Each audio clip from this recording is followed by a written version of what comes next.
Want to download the YouTube app to your Windows 11 PC or laptop? Hey there everyone, welcome back to this guiding studio, and today's guide video I'll show you the easiest guide of how you can download the YouTube application to your computer. It's pretty quick and easy, so let's jump right into the video, guys.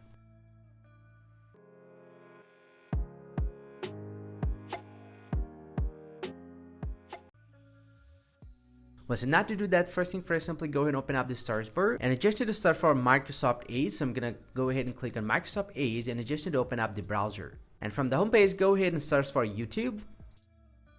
And once you're here inside the youtube.com inside the browser, you just do click on this three-dot line at the top right, and then come to the app section, and he'll get to see the install the YouTube. You just need to click on this one and click on install, and it will start installing the YouTube app. And once it gets installed, you'll get to see the interface like this. So you just need to check mark create a desktop shortcut and click on allow, and you're pretty much good to go. Now if you get back from here, you'll get to see the YouTube app has been added. Now you can directly use the YouTube app from your desktop home screen. Hope you find this very helpful, guys. If you do, please drop a like and subscribe to my channel. See you guys around, and thank you very much for watching.